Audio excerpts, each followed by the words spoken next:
सभी लोग भारत की आज़ादी का 75वां साल मनाने वाले थे। ठीक उससे एक दिन पहले 14 अगस्त 2022 को इंडिया ने अपनी इकोनॉमी में एक ग्रेटेस्ट लॉस फेस किया। ये लॉस पैसों का नहीं बल्कि एक ऐसे इंसान का था जो इंडिया की ग्रोथ में बिलीव करता था। जी हाँ, मैं बात कर रहा हूँ श्री राकेश झुनझुनवाला जी की, जिन्होंने 62 साल की उम्र में मुंबई के ब्रीच कैंडी हॉस्पिटल में अपनी आखिरी सांस ली। इस लॉस ने इंडिया के लगभग हर एक इन्वेस्टर, चाहे वो छोटा हो या फिर बड़ा, हम सभी को मेंटली डिस्टर्ब कर दिया। राकेश सर को एक एस इन्वेस्टर, बिग बुल और इंडियंस वॉरेन बफेट जैसे नामों से भी बुलाया जाता था। पिछले 3 डेकेड से स्टॉक मार्केट की ग्रोथ या कह ले कि इंडिया की ग्रोथ में इनका सबसे बड़ा हाथ है। राकेश सर स्टॉक मार्केट में ऐसे मैग्नेट थे जिनकी एक न्यूज से पूरे स्टॉक मार्केट में उथल पुथल मच जाती थी। टाइम्स नाउ के एक रिपोर्टर बताते हैं कि जैसे ही लोगों को पता चलता था कि राकेश सर ये स्टॉक खरीदने वाले हैं, तो सभी लोग उन स्टॉक्स को खरीदने लग जाते थे और स्टॉक्स प्राइस ऊपर चला जाता था। और अगर कोई स्टॉक्स बेचने की न्यूज आई तो उस स्टॉक को क्रैश होने में भी देर नहीं लगती थी। एक एज इन्वेस्टर होने के साथ साथ Rakesh sir movie producer, philanthropist और एक चार्टर्ड अकाउंटेंट भी थे। वो इंडिया के यंग इन्वेस्टर्स के लिए एक बहुत ही बड़ी इंस्पिरेशन थे। मुझे आज भी याद है जब फर्स्ट टाइम मैंने स्टॉक मार्केट के बारे में सुना था तो हर वीडियो, हर ब्लॉग में Rakesh Jhunjhunwala India big bull, biggest investor लिखा होता था। राकेश सर का विजन इंडिया की इकोनॉमी को एक ऐसे पोजीशन पर लाकर जाना था जहां पर world leader like America, China जैसी कंट्री थ्राइव कर रही थी। पर राकेश झुनझुनवाला में ऐसा क्या था जिसकी वजह से उन्हें इंडिया में इतनी वैल्यू मिलती थी? उनकी ऐसी कौन सी क्वालिटीज और सक्सेस स्टोरीज थी जिन्होंने हमारे prime minister mister Narendra Modi ji को भी इंस्पायर कर दिया? तो दोस्तों, इन्हीं सवालों का जवाब लेकर और मिस्टर झुनझुनवाला सर को ट्रिब्यूट करते हुए हम आपके लिए आज की ये वीडियो लाए हैं, जिसमें आपको जानने को मिलेगा कि अपनी पूरी लाइफ में राकेश सर ने ऐसे कौन कौन से डिसीजन लिए जिनकी वजह से वो 45,000 करोड़ के फॉर्चून को बिल्ड कर पाए। और उनकी लाइफ की कुछ ऐसी अनकही इंटरेस्टिंग स्टोरीज हैं जो सिर्फ आपको एक अच्छा इन्वेस्टर ही नहीं बल्कि एक अच्छा इंसान भी बनने में मदद करेगी। तो अब देखते हैं द स्टोरी यू नो। अपने एक इंटरव्यू के दौरान राकेश सर ने कहा था, मैं हूँ तो एक सीनियर ऑफिसर का बेटा पर एक मारवाड़ी अग्रवाल हूँ। राकेश सर का जन्म 5 जुलाई 1960 को एक मारवाड़ी फैमिली में हुआ था। राकेश के पिता टाटा या अंबानी जितने तो अमीर नहीं थे बल्कि IRS यानी इंडियन रेवेन्यू सर्विस में एक ऑफिसर थे। कहने को तो उनके पिता एक गवर्नमेंट सर्वेंट थे, पर उन्हें स्टॉक मार्केट में बहुत इंटरेस्ट था। वो हर शाम जब भी अपने दोस्तों के साथ बैठते तब उनसे अलग अलग स्टॉक्स के बारे में बातें करते।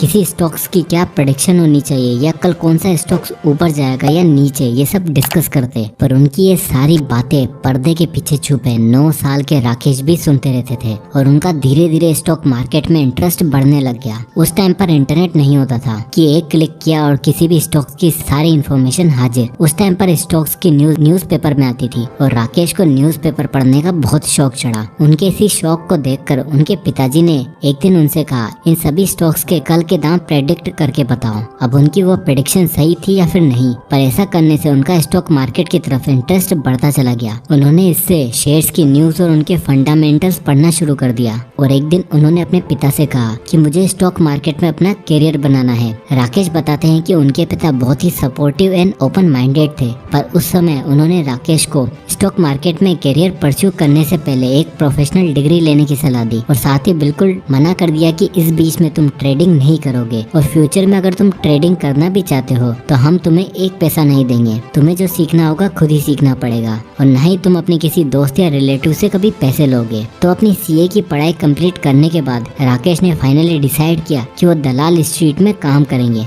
मुंबई में उनके पिताजी का एक घर था तो उन्हें रहने की कोई खासी दिक्कत नहीं हुई, पर उनके सामने असली दिक्कत तो ये थी कि उनकी जेब में सिर्फ थे 5,000 रुपए और इन्वेस्टिंग करने के लिए एक भी क्लाइंट नहीं था। ऐसे में राकेश सर ने अपनी भाई की मदद ली और उनके भाई ने अपने कुछ क्लाइंट्स को राकेश को कनेक्ट करवाया। राकेश ने डबल रिटर्न देने का वादा किया तो उनमें से एक लेडी क्लाइंट ने राकेश को 2.5 लाख रुपए दिए और दूसरे ने 10 लाख रुपए। और इन पैसों से राकेश सर ने टाटा टी के 5,000 शेयर्स, जिनकी वैल्यू उस समय 43 रुपीज चल रही थी, उन्हें खरीदा और देखते ही देखते 3 से 4 महीने के अंदर ही अंदर उस स्टॉक्स का प्राइस 43 रुपए से 143 रुपए तक चला गया। और उन्होंने अपने क्लाइंट को दुगना नहीं बल्कि 3 गुना रिटर्न अर्न करके दिया और यहीं से उनके इन्वेस्टिंग करियर को तगड़ा किक स्टार्ट मिला और अपने 5,000 रुपए देखते ही देखते उन्होंने 45,000 करोड़ रुपए यानी $5.5 बिलियन बना लिए। राकेश झुनझुनवाला सर का एक बहुत ही फेमस कोट है, रिस्क लेने से कभी मत डरो, पर रिस्क उतना ही लो कि अगला रिस्क लेने की जगह बची रहे। और अपने इसी प्रिंसिपल पे चलकर उन्होंने सालों साल कई कैलकुलेटेड रिस्क लिए।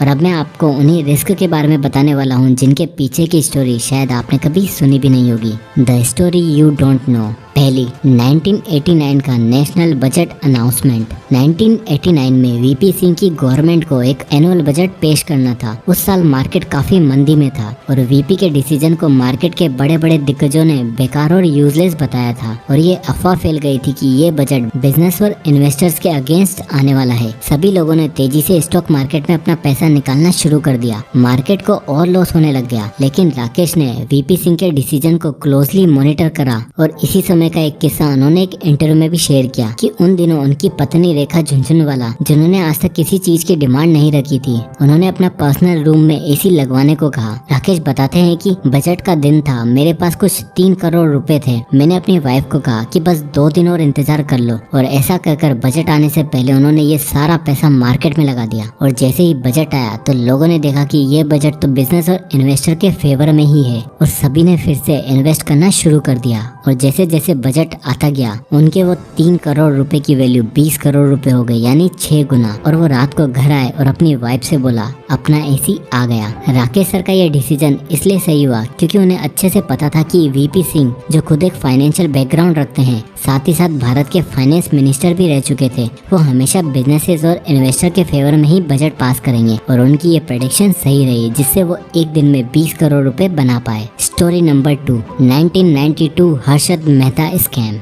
Rakesh Jhunjhunwala sir high risk लेने के लिए जाने जाते थे और ज्यादातर समय उनके ये सारे रिस्क सही भी रहे और ऐसे ही उन्होंने अपनी लाइफ का सबसे बड़ा रिस्क लिया 1992 में हर्षद मेहता स्कैम के दौरान। वो बताते हैं कि मैं स्टॉक मार्केट में तब से इन्वेस्ट कर रहा हूँ जब सेंसेक्स 150 पॉइंट पर था और उन दिनों स्टॉक मार्केट काफी ज्यादा बूम पर था और उसमें सबसे बड़ा हाथ था हर्षद मेहता का। राधा किशन दमानी जी, जिनको राकेश अपना गुरु मानते थे, उन्होंने राकेश को सलाह दी कि मार्केट बड़ी तेजी से ऊपर की तरफ जा रहा है, लोग इन्वेस्ट ज्यादा कर रहे हैं और डाइल्यूट कम, जरूर कोई ना कोई स्कैम है। तो तुम एक काम करो, तुम अपनी इन्वेस्टमेंट को शॉर्ट सेल कर लो। शॉर्ट सेलिंग मार्केट की एक बहुत ही अमेजिंग टर्म है जहाँ पर मार्केट के अप जाने पर नहीं बल्कि डाउन जाने पर इन्वेस्ट करा जाता है। तो जैसे कि राधा किशन दमानी जी ने सजेस्ट किया था, हुआ बिल्कुल वैसा ही। जब ये स्कैम पकड़ा गया तो इंडिया का स्टॉक मार्केट बुरी तरह कोलैप्स कर गया। मार्केट 40% से डाउन हो गया और अराउंड 900 करोड़ रुपए मार्केट से वाइप आउट हो गए। और राकेश ने इसी प्रेडिक्शन से अपनी पोजीशन को शॉर्ट सेल करते हुए काफी पैसा कमाया। और यही वो टाइम था जब वो बियर गैंग को छोड़कर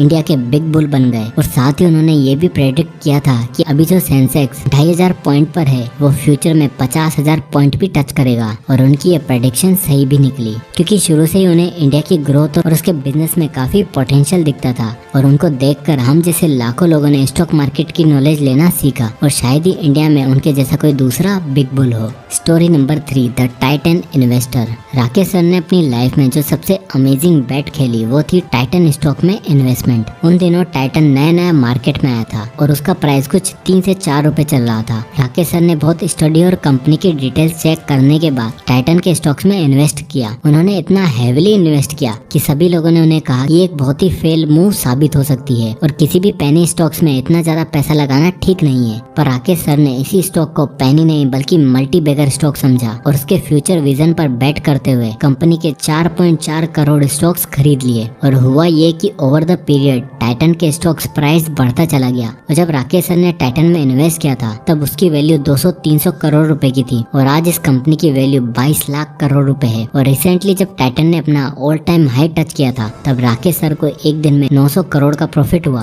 और इसके बाद उनकी लाइफ में एक और इंटरेस्टिंग और अमेजिंग किस्सा हुआ, वो था meeting with the prime minister. तो story number 4, meeting with the PM Modi ji. तो हाल ही में राकेश सर ने अक्सा एयरलाइंस की शुरुआत करी और एविएशन सेक्टर में कदम रखा और अपने ड्रीम्स की लिस्ट को अचीव करने के लिए एक और स्टेप लिया। अक्सा एयरलाइंस को हाल ही में अक्टूबर में इंडियन गवर्नमेंट ने मंजूरी दी। उससे कुछ दिन पहले ही राकेश सर अपनी वाइफ रेखा झुंझुनवाला के साथ पीएम मोदी जी से मिले। मोदी जी से उस मीटिंग के दौरान राकेश सर ने इंडियन स्टॉक मार्केट और फाइनेंस के बारे में काफी चर्चा की। पीएम से इस मीटिंग के दौरान राकेश सर ने एक बात कही, इंडिया का टाइम आ गया है, यानी इंडिया को $5 ट्रिलियन की इकोनॉमी बनाने का टाइम आ चुका है। अब हम देखेंगे राकेश झुंझुनवाला सर के कुछ इन्वेस्टिंग के लेसन। तो आता है lesson number 1, analyse the company thoroughly. Rakesh sir कहते हैं कि आपको कंपनी को थोरोली एनालाइज करना होता है, वो भी इन डेप्थ, यानी सिर्फ कंपनी के स्टॉक्स नहीं बल्कि उसके मैनेजमेंट और ओनर्स को देखकर डिसीजन लेना चाहिए। Lesson number 2, the market is supreme.